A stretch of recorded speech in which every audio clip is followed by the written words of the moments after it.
Welcome everyone to the combined pre-council regular meeting of the City of Joliet. Mayor Robert Odekirk presiding. Invocation by Pastor Matt Wolf, Cherry Hill Church of Christ, 2759 Lancaster Drive, Joliet, Illinois. Pastor?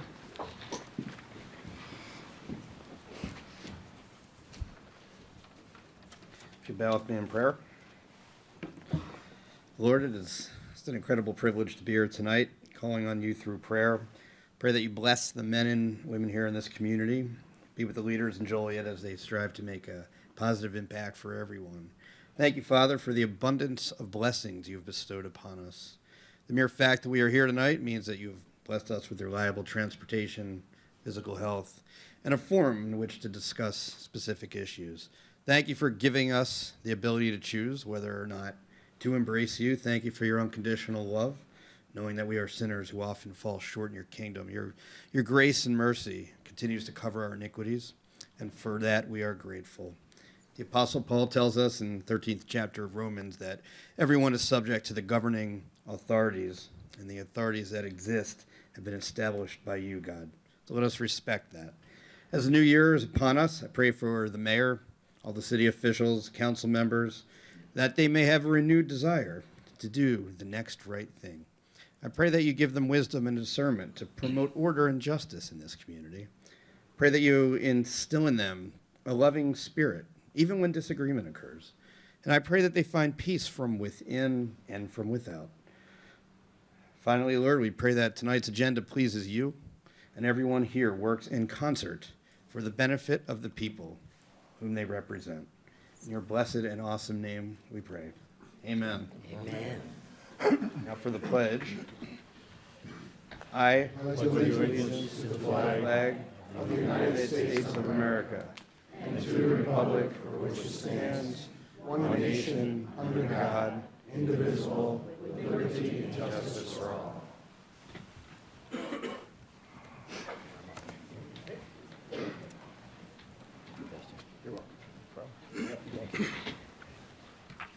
Happy New Year, Pastor. Thank you very much. Thank you. Thank you, Pastor. Happy New Year to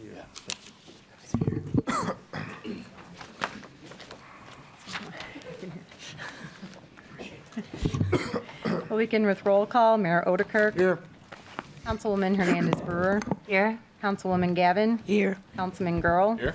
Councilman Hug. Here. Councilman Morris. Here. Councilman Mudron. Here. Councilwoman Coleman is absent this evening. She's ill. Councilman Turk. Here. First on the agenda under mayor is a proclamation recognizing Joliet Ravens Mighty Mites football team as 2016 national champions. Could the Ravens players and coaches step forward, please?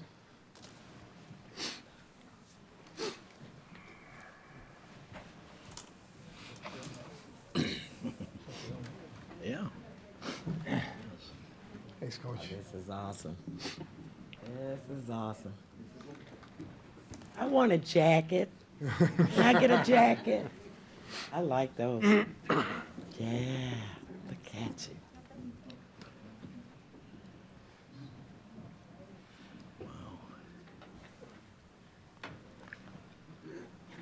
They got national champions on the back. I want a jacket. Okay.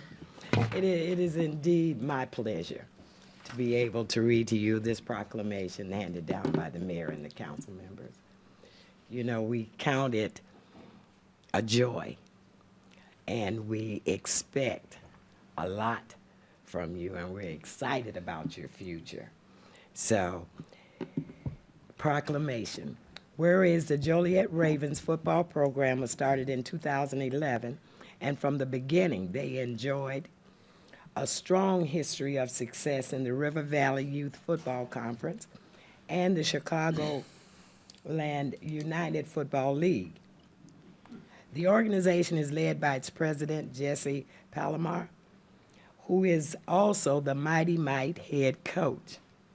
And whereas the Ravens Mighty Mite division were able to experience and become national champions of the United Youth Football League in Tampa, Florida, The Mighty Might team won 2 games in double overtime.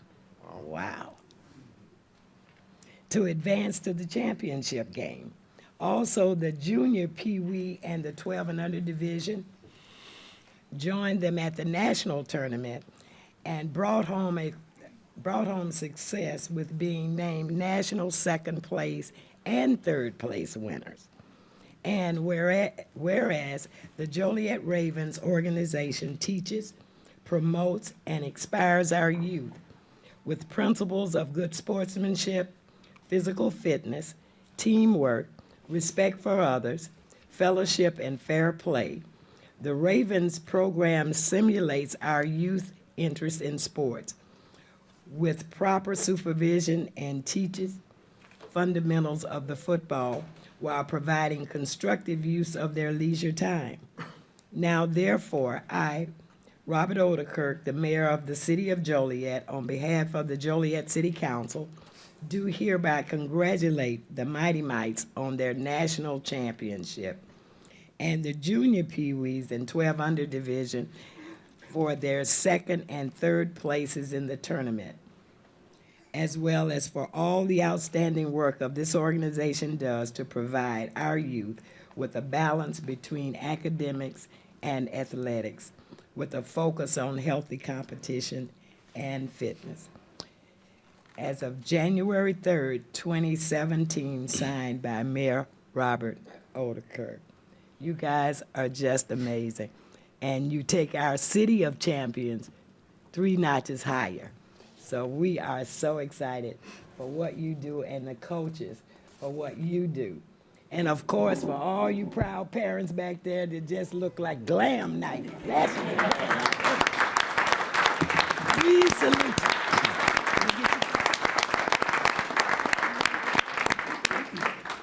Thank you, sir. Congratulations.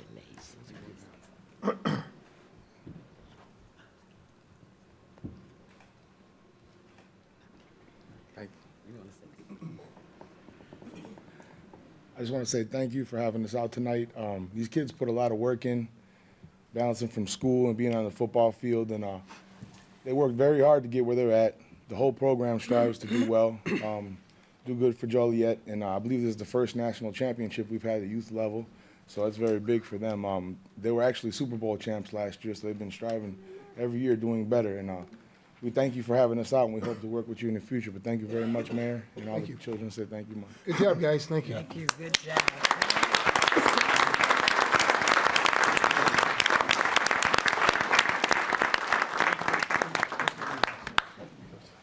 Congratulations. Meyer could use some help. Go Ravens. Thanks, guys. Good job. Good work. I have a cold, I don't want to say. That's it, though. Yeah, everybody has it. Good job, guys. Good job.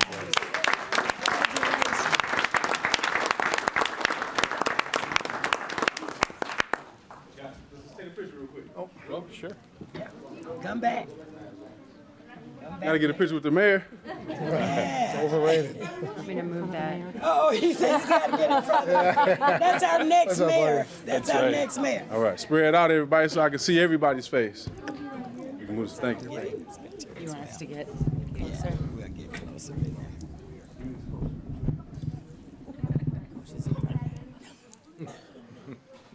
right, you guys ready? Go ahead, move over a little bit so I can see her. All right, here we go, guys. Put that trophy up there. A minute, let's scoot over a little bit. Here we go, guys. Looking at me. That's good right there. All right, give me 2 more like that and just follow the camera. All right, here we go. All right, here we go. Follow the camera. You looking at the camera? Last one right here. All right, good. All right.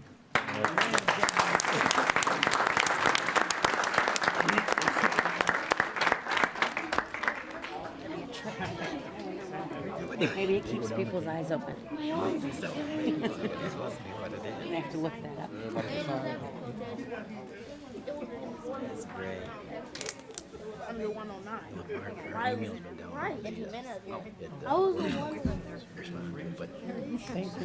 Congratulations.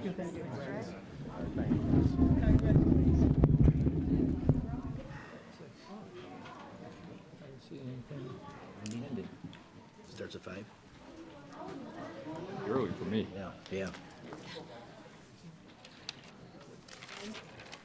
Mayor Odekirk appointments? None this evening. Next is citizens to be heard on agenda items. Is there anyone present that would like to speak on an agenda item this evening?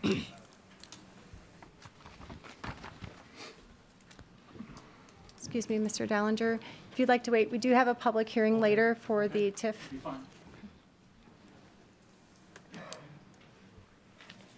Next is the approval of agenda. Is there a motion to approve the agenda as written? So moved? Second. Been motion and seconded to approve. Councilwoman Hernandez Brewer. Aye. Councilwoman Gavin. Aye. Councilman Girl. Aye. Councilman Hug. Aye. Councilman Morris. Aye. Councilman Mudrin. Aye. Councilman Turk. Aye. Council committee reports, Public Service Committee report. The Public Service Committee met tonight at 4:30, right in the room off to my right. On the Public Service Committee is Councilwoman Gavin, Councilwoman Hernandez Brewer, and myself. We pretty much had mostly change orders, pay estimates, and such that we forwarded with a recommendation to approve. I would just point out that we authorized our purchaser to go through Enernac in a bidding process, a reverse bidding process for city electrical, not at City Hall, but at the other facilities. That helps us pay historically half of what we would pay otherwise. And yes, I did ask if it was possible for individuals to get in on that, and it's not. It's completely only for municipal governments. I wish it was for everybody. And then, just so there's no sticker shock, we are going to be looking at an approval for an ordinance, a debt ordinance, but that's for required repairs on the water and sewer system. And between the two, it was about $160 million over the next 5 years, not in 1 year. And tonight, we will not be approving the money per se or the loan from the IEPA, but the ability to create that debt within the sewer and water department so that the IEPA will award the contract. Other than that, everything else was routine, and that's all I have for my report tonight, Mayor. Thank you. So no other reports. Under consent agenda, approval of minutes. It's recommended the minutes of the special meeting held on December 14th, the minutes of the pre-council meeting held on December 19th, and the minutes of the regular meeting held on December 20th, 2016 stand approved as recorded. And Council Memo 1-17, regular payroll for November 11th through November 24th, 2016, $3,266,396.46. Recommended said regular payroll be approved. Is there a motion to approve said consent agenda items? Motion to approve. Second? And motion and seconded to approve. Councilwoman Gavin. Aye. Councilman Girl. Aye. Councilman Hug. Aye. Councilman Morris. Aye. Councilman Mudrin. Aye. Councilman Turk. Aye. Councilwoman Hernandez Brewer. Aye. Motion carried. Next, under public hearings, is a presentation for President St. Joseph Medical Center Area TIF District. It's a public hearing. If anyone would like to speak on this issue, please come forward. I'll do an introduction, if I could, for our consultants. They can give a little bit of a background prior to the public hearing, and perhaps some of the questions that would be answered, that would be asked, could be answered at that point. Okay. With us tonight are two representatives from SB Friedman. We have Jeff Dickinson and Caitlin Amos, who have been involved in the overall TIF study for the President St. Joe Medical Center area. I should also point out that SB Friedman is very familiar with Joliet. They've been involved in a number of other TIF analysis projects as well. For context, these folks started work on finalizing this TIF district study in February of 2016. Since that time, they've looked at various alternatives, analysis of what would actually be the best TIF configuration within this area. They've provided their results to us, which we conveyed to council in November, posted it. We've had numerous communications with stakeholders. We've provided several notices to all the property owners within the TIF district, as well as those within the 750-foot boundary outside the TIF district, to tell them what's going on, notify them of this hearing, and certainly be accessible for questions. So it's been a long process, very, very process-oriented, because it is a state statute-driven process. So I think the fact that it was done in less than a year is probably a testament to the good work by SB Friedman. So with that, I'll turn it over to them, and they do have a PowerPoint presentation as well. Good evening, Mayor and City Council. I'm Jeff Dickinson, as Steve said. Happy to be here. I'm going to talk through sort of the highlights, if you will, of our analysis and the redevelopment plan for the proposed TIF area. These TIF studies are two parts, essentially. There's an eligibility study that determines whether an area can be designated for TIF, and then the second half is a plan to guide the administration and management of the TIF over the 23-year life of the district. So I'm going to hit the highlights of both halves of the study. This is the proposed study area, essentially all around St. Joseph's Medical Center facility. A couple of summary statistics. It's about 150 acres. Substantially, it's improved parcels. There are a couple of vacant parcels if you look at the map. They're the darkest pieces, so there's just a couple, and it'll be clear on a later map which ones are the vacant parcels. 75 buildings in total.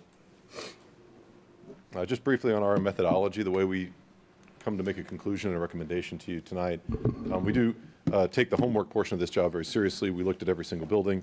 We gathered data from a variety of sources, from city data, county data, infrastructure information, property values, all the evidence we could gather to ask the questions posed by state law. As Steve said, does the area meet or not meet the eligibility criteria as defined under state law? We then, once we had all that data collected, when applicable, we mapped it, and you'll see those maps in our report. You've seen them presumably, and you'll see them again briefly tonight, to make sure that they are both meaningfully present to a meaningful extent, these factors, and reasonably distributed. It's an important part of a TIF finding. They can't all, the bad stuff can't all be found in part of the TIF. It needs to be spread around in order for the district to meet qualification. So mapping and sharing that information in a mapped way is important. And then we looked at prior investment and development activity. This is another key question. Has the area been spontaneously redeveloping, and do we think it will in the future? So there's a lot of different lenses that we put to this. We understand it's an extraordinary intervention by the city in terms of creating a tool like this to drive redevelopment. Just briefly, state law has two different ways to find eligibility for improved parcels: a blighted area, which has the higher standard, and a conservation area, or an area at risk of becoming blighted. The finding here and the recommendation to you is that this is a conservation area, the improved parcel. So they're not blighted per se, but they're at risk of becoming blighted. You have to find 3 factors instead of 5, as you would with blight, and then you have to find that the buildings are substantially older than 35 years of age. So in summary, what we found for the improved parcels was age plus 4. As I said, the minimum standard there is age plus 3 factors. And those are the 4 factors. I'll speak briefly to each of those. Age is important. As I said, it's a requirement. In fact, it's not important. 77% of the buildings in this study area are 35 years old or older. This is based on data from the assessor's office, so they're the best source we know of to get building age when buildings came online.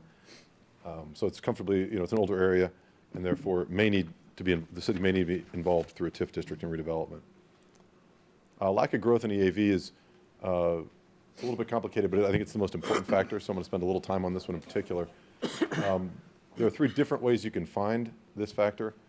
If the area has seen values declining for 3 of 5 periods, year-to-year periods, that's an important one. Obviously, values are going down. That's not a good thing. So you ask the question, why? What should the city get involved?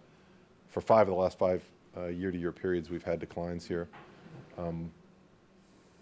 Second question, and probably the most important one for me, is the area keeping up with the rest of the city? That's the one where you can look at yourself in the eye and say, if this is essentially a drag on our tax base, the rest of the city is growing at a certain rate and this area is not, that means indirectly everybody else's taxes are going up because these values aren't keeping up. And that one we found for 3 of the 5 year-to-year periods. So that one is, any of these 3 is sufficient, but this is the one where you start to say something's not going as well as it should be in this district. And so that's the one that we like to find on improved parcels when we can, to really have evidence that it's not keeping up with the rest of town.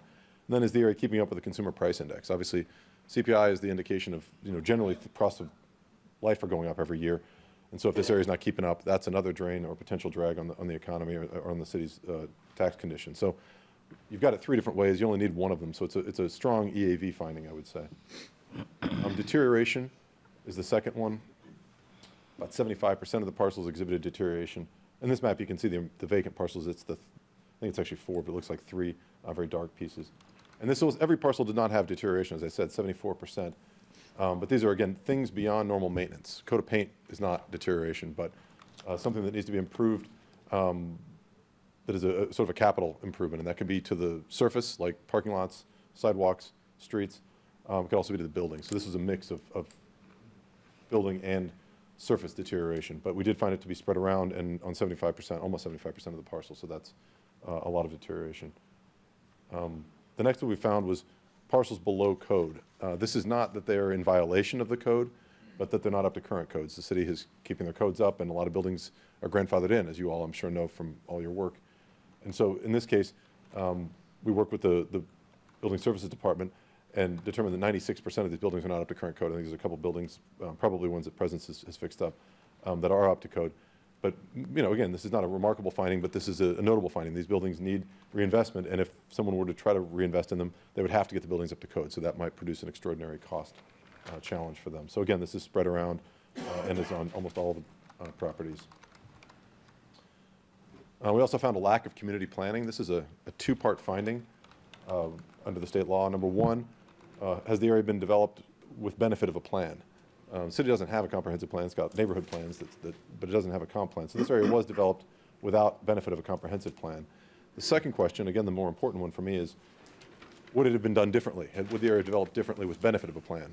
I'm a planner by training. I believe planning is a good thing, and that cities should have plans. And so the question is, what would we have done differently had we planned this as a city? What would you have done differently, or your predecessors? We found excessive land coverage in some areas. We've got industrial buildings, especially on the western portion of the district, that don't have loading docks that load right off the street.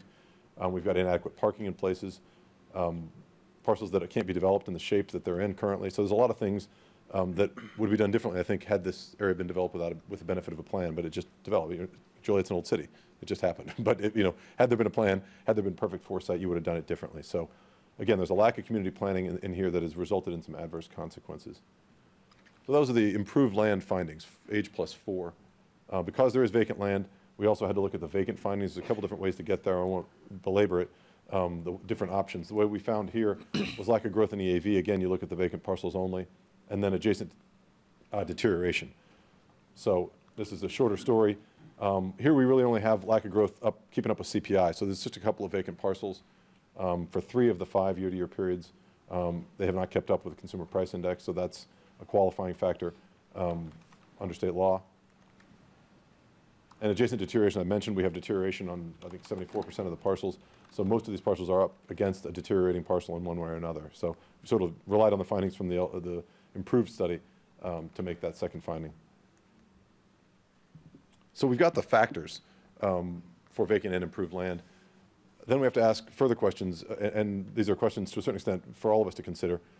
Has the area been seeing development? If the area has been developing on its own, the city shouldn't put a TIF in place. If there's been substantial reinvestment and we're seeing positive trends, but there's been declining EAV, as I said, it's not keeping up. So that's one indication we're not seeing the reinvestment we'd like in this area.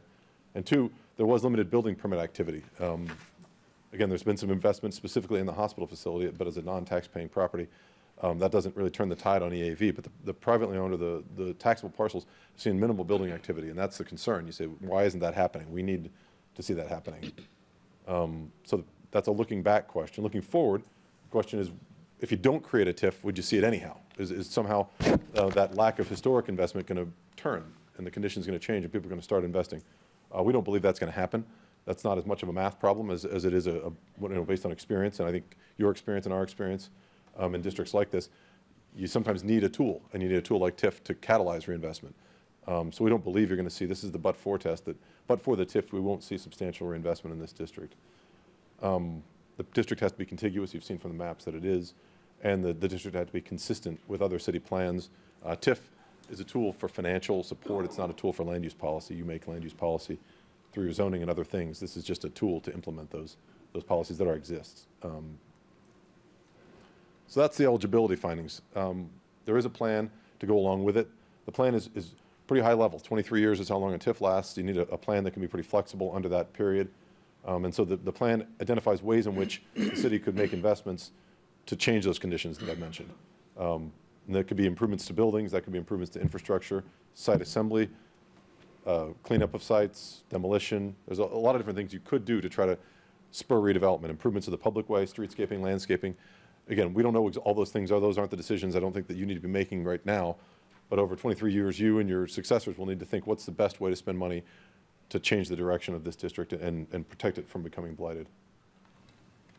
A TIF budget, just briefly, is not an obligation to spend. This is not like a budget that you all pass as a city that drives a levy, that drives a taxes.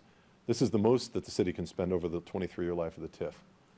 It's a $17.95 million maximum spend over that period.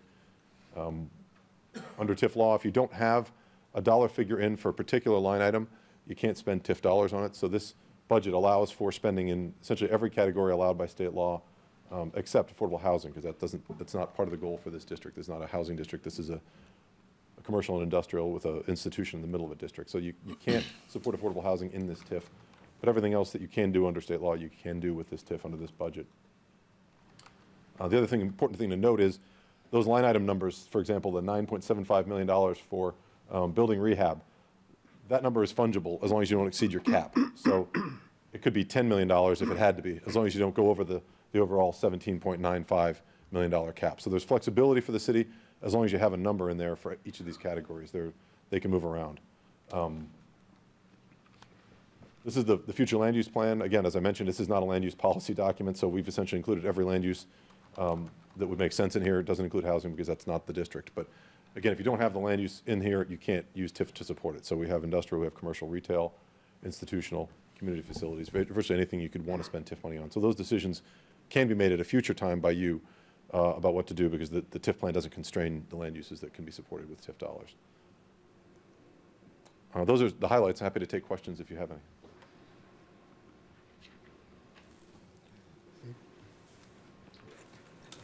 All right, good. Thank you. Thank you. Presentation, thank you. This is a public hearing, so anybody with any public comments can approach the podium.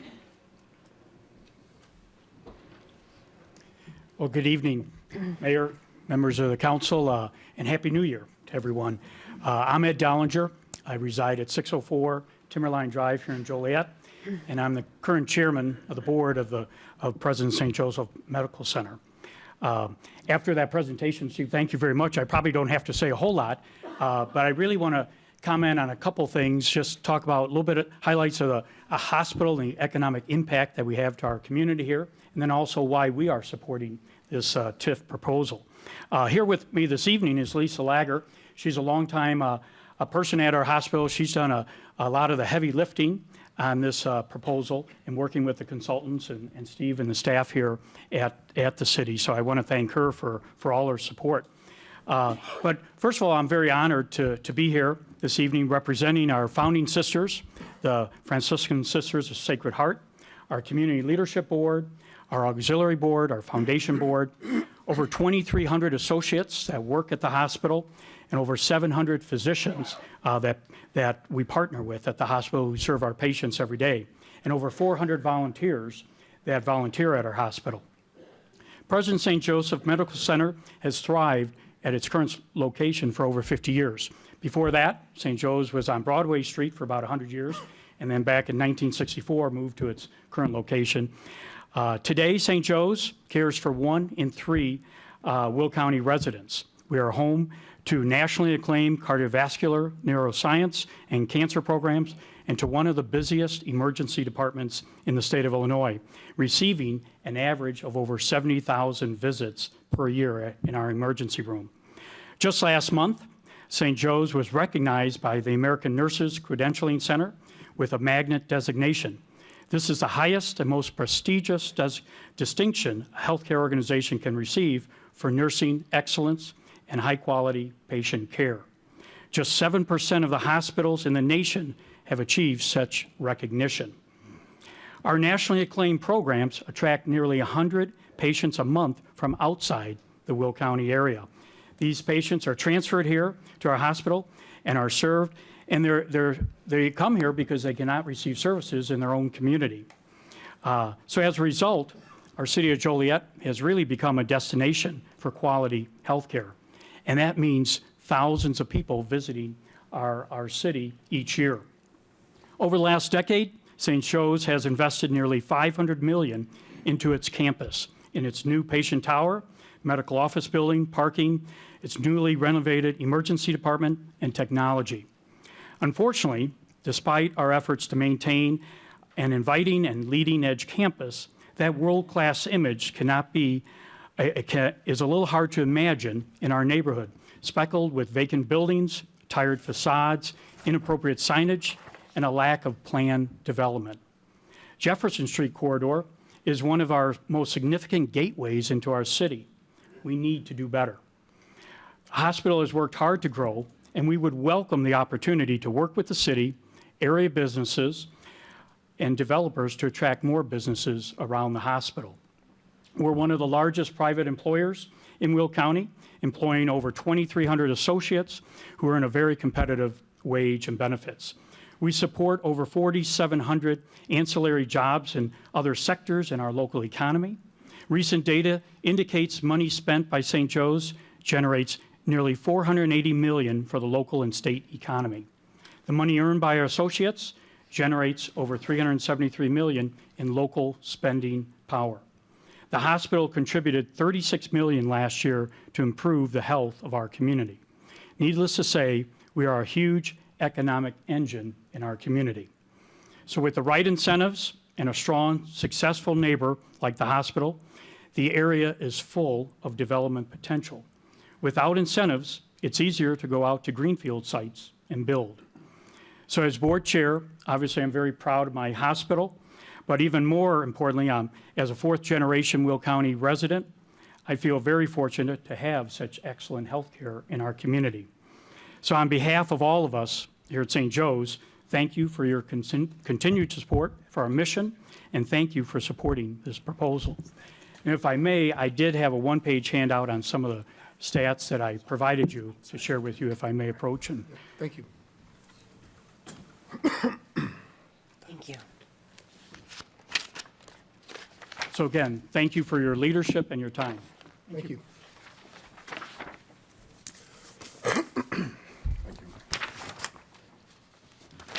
Again, Happy New Year to the mayor and to the council, and thank you for giving me the opportunity to once again bring up the subject of the TIF. I'm a strong supporter of it. I have some interest in it. One, I'm a property owner on Hames.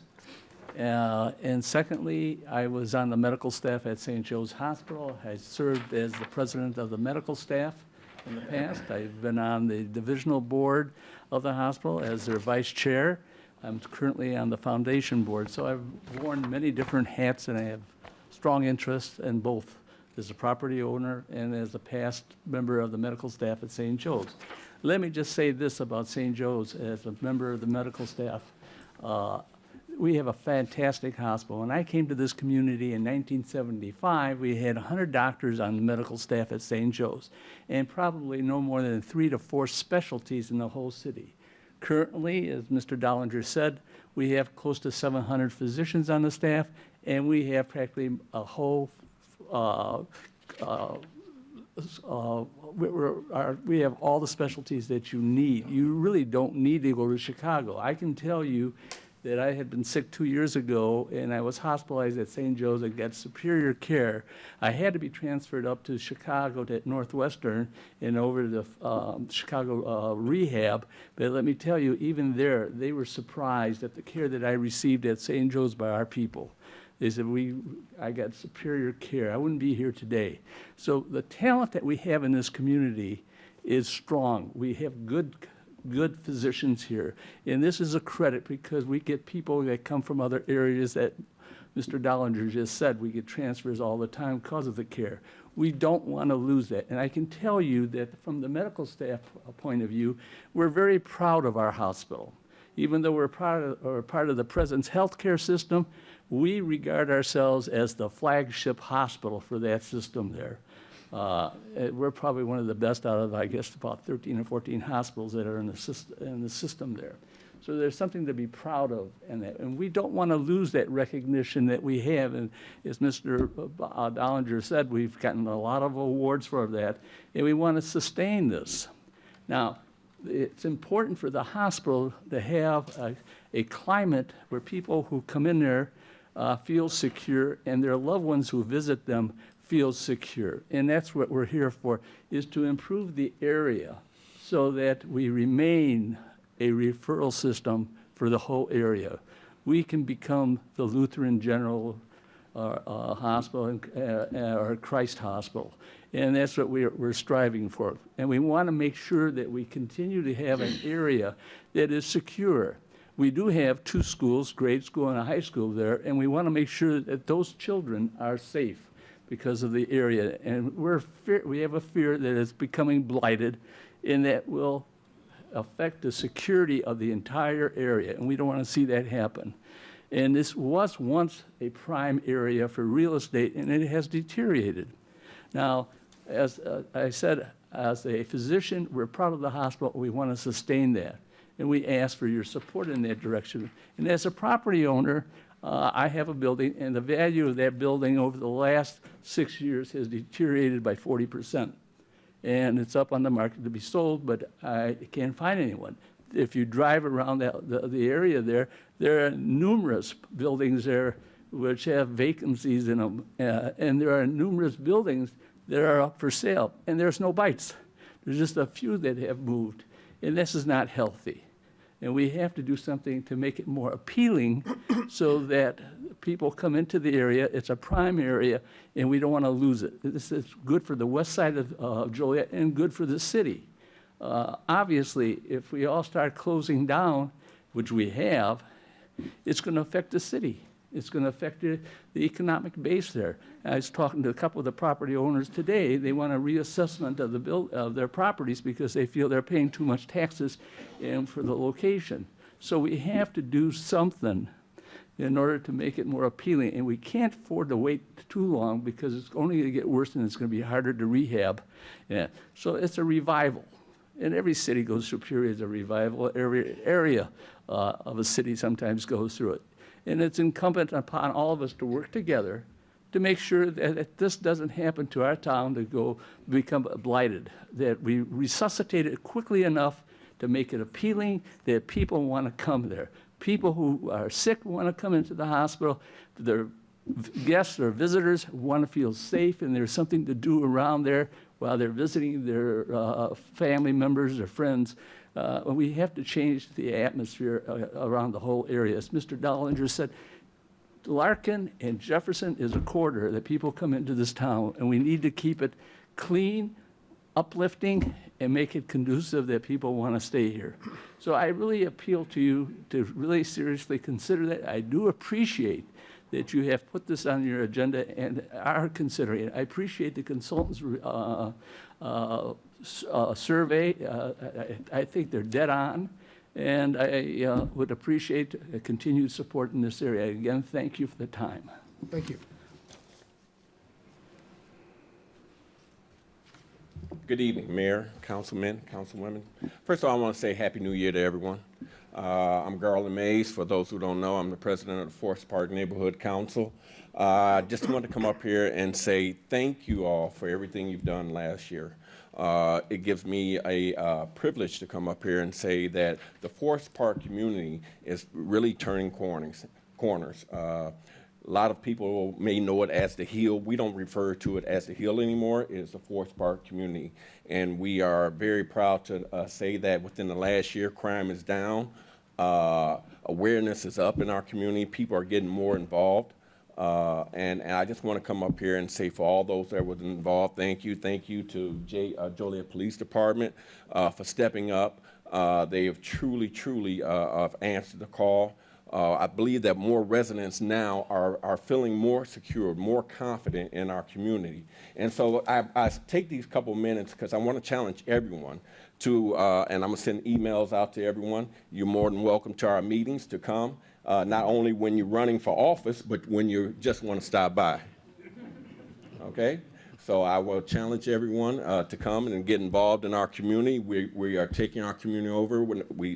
Beautiful park up there. If you haven't visited the park up there, we have a beautiful facility up there. I know the mayor and I was up there. I was kidding him about his White Sox apparel with their, but anyway, we're working with you, Mayor. But it's a beautiful park up there. Residents are really taking ownership of this community. And so I just want to take a few minutes and let the whole city know that the Hill is we don't even know where the Hill is at anymore. We are proud to say this is a Forest Park community, and we are moving forward. With your help, with Joliet Police help, with Housing Authority, we're going to continue moving forward, and I thank you in advance for your help. Have a good night. Thank you. Back to the public hearing, if there's any more comments.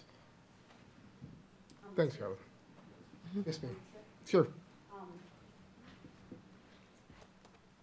Good evening. Thank you for allowing us to even be here.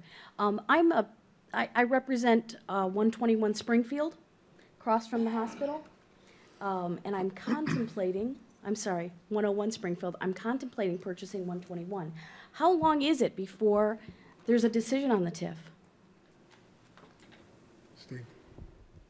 The game plan was to actually have the ordinances adopting the TIF on the next council agenda, so January 17th, 2 weeks from tonight. Great. And it is a big concern. The hospital is a great anchor for that area, but the building that I'm in that I would like to buy, and then the one next door that I'm currently looking at buying, my concern is that if that one goes down, it takes the property value down right next to it, and that one's only half full now, and I'm thinking, how am I gonna attract renters to the area? So when this TIF letter came, I was really excited. I just need to know, how long it takes, how long before it makes a difference. Because the area really does need it, right? We need it. But that's great. So it'll be discussed again at January 17th? It'll actually be on the council agenda for approval. If the council approves it, what our game plan is to notify all the property owners within the TIF, yes, it has been approved, set a meeting date to start to get ideas. I mean, what Jeff put together in terms of that budget, as he said, that's 40,000 foot level. I'd like to have chats with the property owners to see if there are people like you who are looking at reinvestment of property, see if there are folks who may know somebody who would move a business here if the right. Absolutely. So it's to start that dialogue. And I think that's a process that will occur from the point when and if the council approves it to the point of actually starting to generate some of that interest. That So is it's great. marketing. Yeah, and I've already started to look at that, and that is the very thing. I've talked to a business and said, would you like to come look at the building and tell me what you're thinking? And I'm getting the same thing. We need a new facade. We need the sidewalks fixed. We need this parking area fixed. There's a lot of infrastructure. Another thing, the infrastructure. I saw money up there for the infrastructure. How does that work? The actual sewer lines, power lines. That would be evaluated as part of an engineering analysis. For instance, if there was some new development, land was going to be acquired and something very intense were to go in, we would have to go through an analysis. Is there sufficient water? Is there sufficient sewer? Is there need for stormwater detention? So some of that would be part of the study that would occur But it over won't time. change unless something major changes. No, at this point in time, we have adequate water and sewer. Stormwater, we have issues where there's probably more pavement on some of those lots than there should be.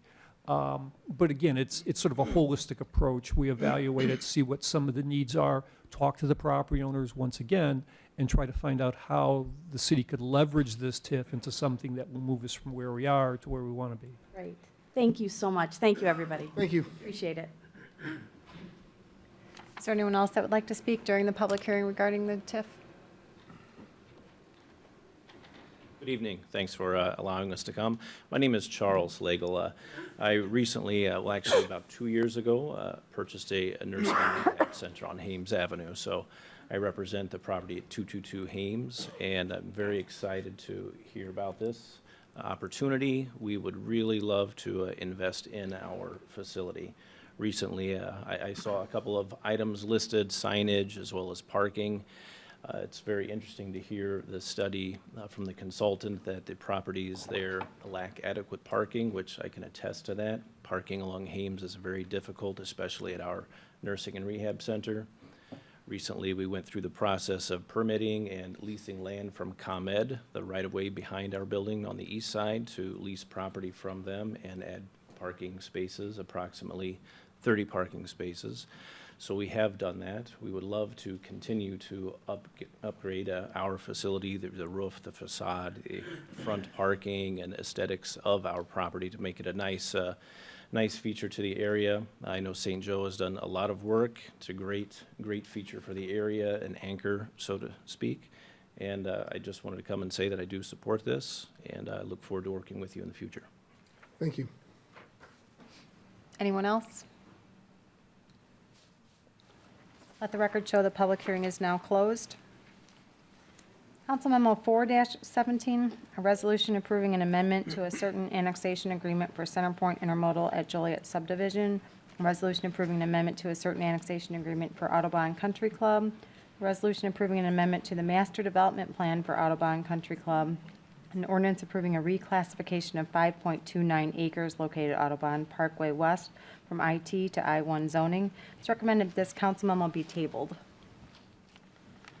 Mayor, just to explain a little bit, at the December Planning Commission meeting, Centerpoint Development, who is the petitioner here, requested some more time. This has to do with some property exchanges so that they can move their marketing offices for Centerpoint over towards the Audubon. So due to the fact that the public hearing dates were advertised, we need to postpone and table this item till February 7th. Want to vote tonight?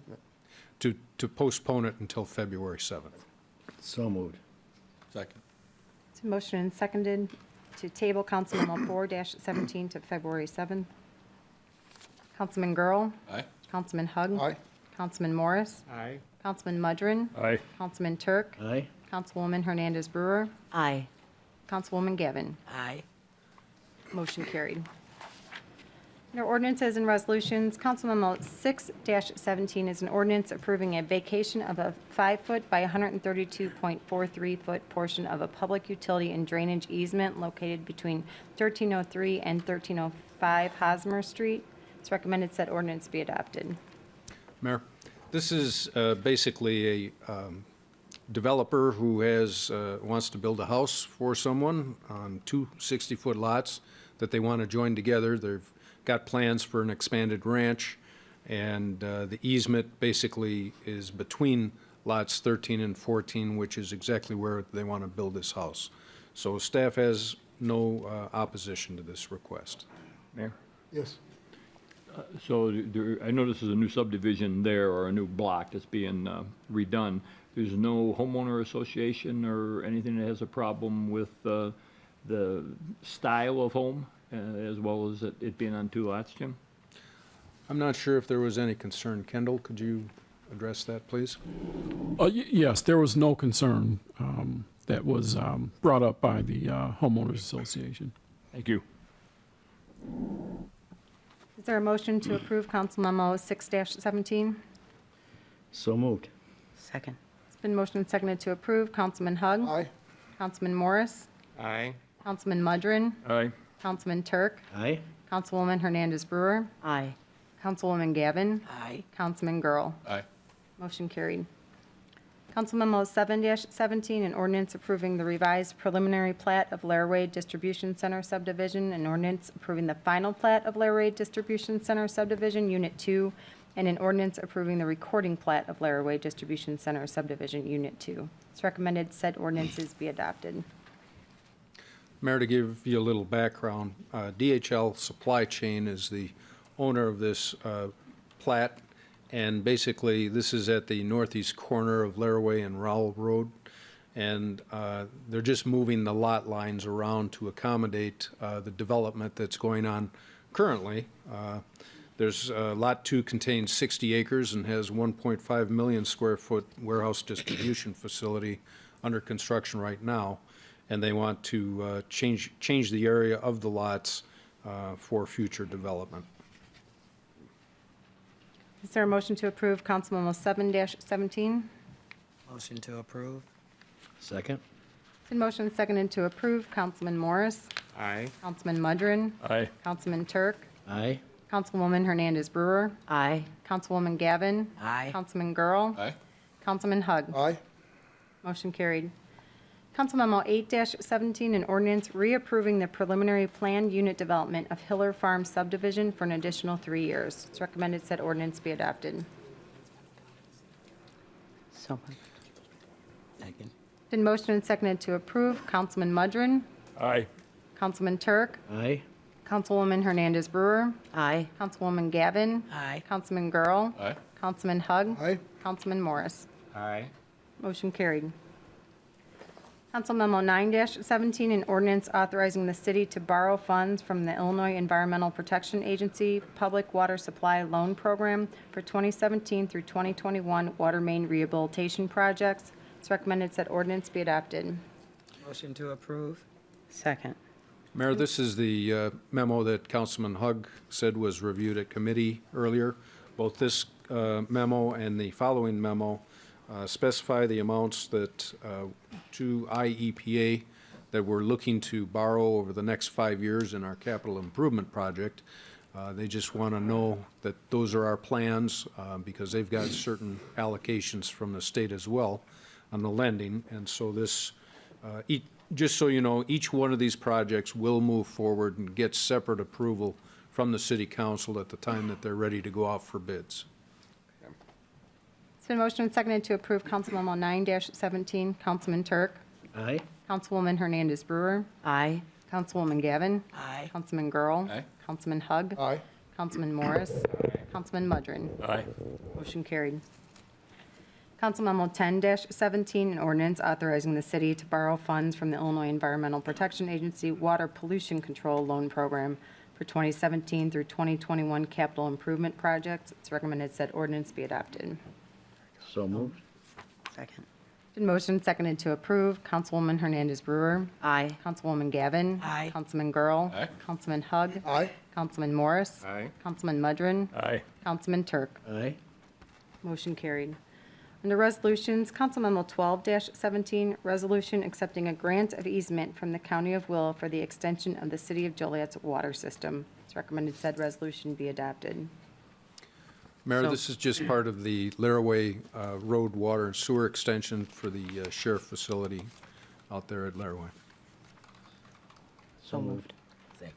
Been motioned and seconded to approve Council Memo 12-17. Councilwoman Gavin. Aye. Councilman Girl. Aye. Councilman Hug. Aye. Councilman Morris. Aye. Councilman Mudrin. Aye.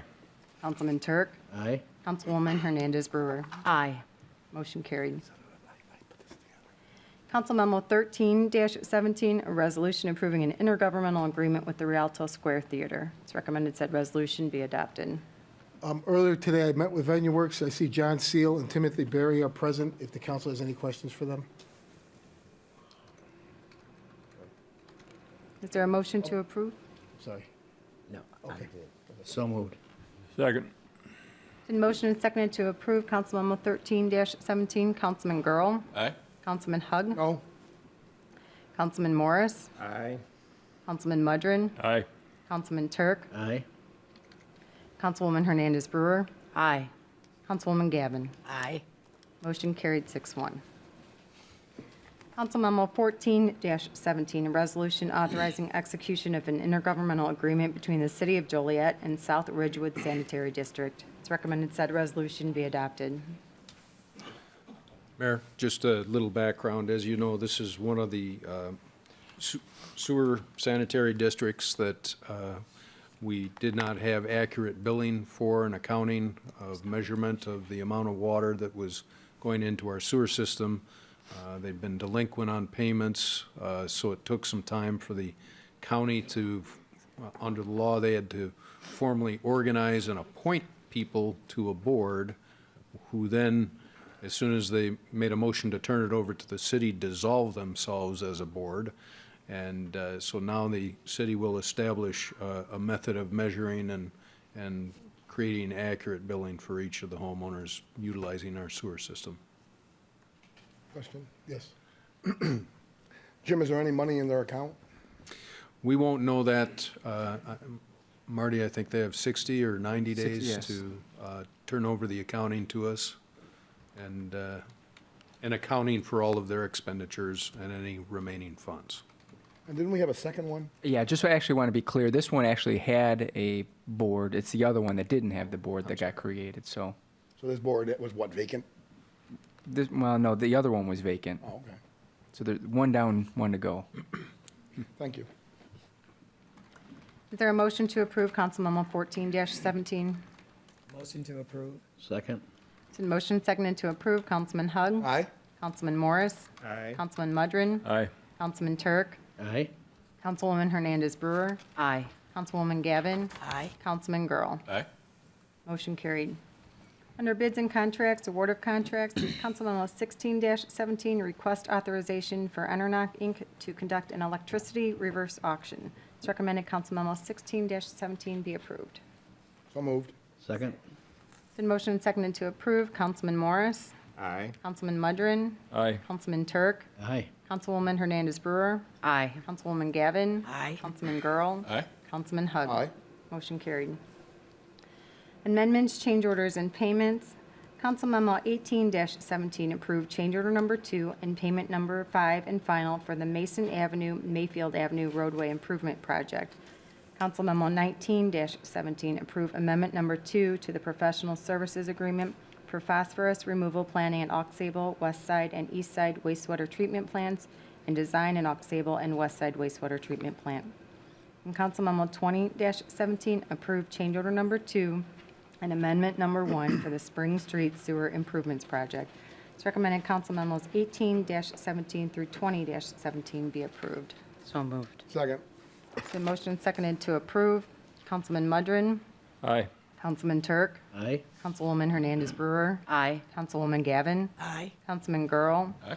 Councilman Hug. Aye. Councilman Morris. Aye. Motion carried. Next is the city manager's report. Just a couple of things. We finally got our mid-decade census report back.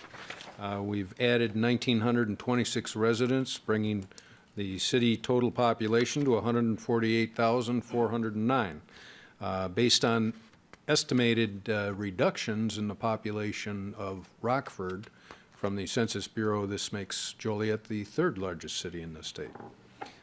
This will bring in another $288,000 annually in revenue for probably the next 4 or 5 years before the next 2020 census is actually done and then finally certified. So it was well worth the investment that we made for this count. And that's, we made this, I just want to reiterate something I told you earlier. Our total single-family housing starts for 2016 were 250 homes.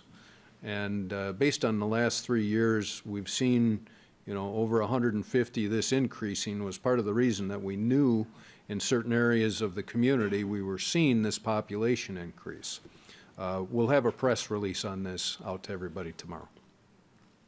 I do have a request for closed session. New business not for final action or recommendation. New business?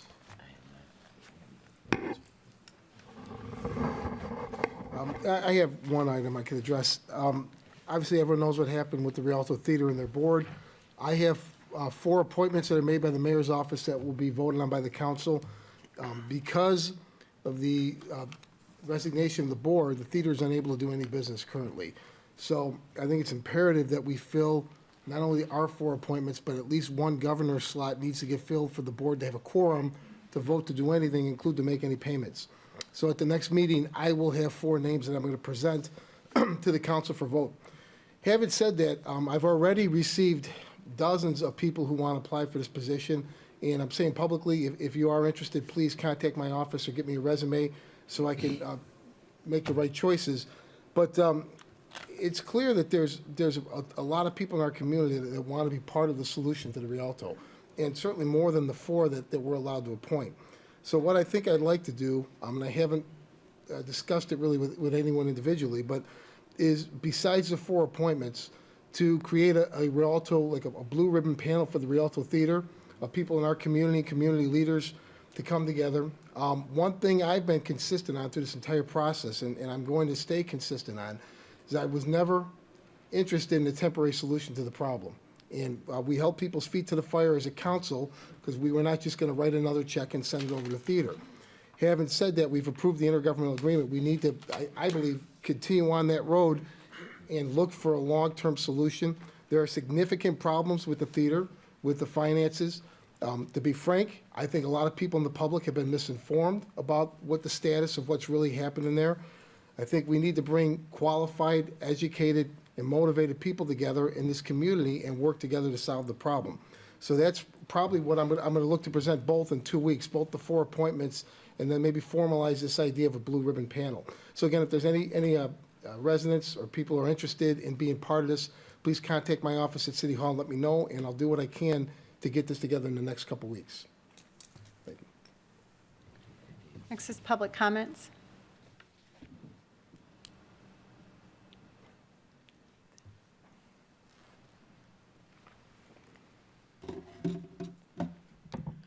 Hello, I'm Ethan. I'm from Troop 175. On the 16th of January, we are having our annual spaghetti fundraiser. The meal will include spaghetti meatballs, salad, bread and butter, a dessert, and a drink for dine-in. It will be $8 at the door. You can reference me in order for me to get credit. I also have tickets here until tomorrow. They will be $7. After tomorrow, they'll be $8. I'll be saying it will be at the Moose Lodge on Springfield Avenue. Is that dinner or lunch, Ethan? Both. It's Right. from 11 a.m. to 7 p.m. And we're supposed to say you sent us there? Yes. There better be some extra spaghetti in there. We'll put that out. Thank you. Absolutely. Ethan, make sure you tell them you got tickets tonight, because I got my ticket. I don't want that meal. I want the $7 meal. So, thanks, Ethan. Is there anyone else that would like to speak under public comment? It's a hard act to follow. Absolutely. Next, we have mayor and council comments. No. Happy New Year. Let's get a Happy New Year to staff, to my colleagues, and to all the Joliet residents, and thanks for coming out again tonight. Thank you. Thank you. Is there a motion to go into closed session to discuss personnel, collective bargaining, land acquisition, or conveyance pending or threatened litigation, after which the meeting will be adjourned? So moved. Second? In motion and seconded, Councilman Turk. Aye. Councilwoman Hernandez Brewer. Aye. Councilwoman Gavin. Aye. Councilman Girl. Aye. Councilman Hug. Aye. Councilman Morris. Aye. Councilman Mudrin. Aye. Motion carried.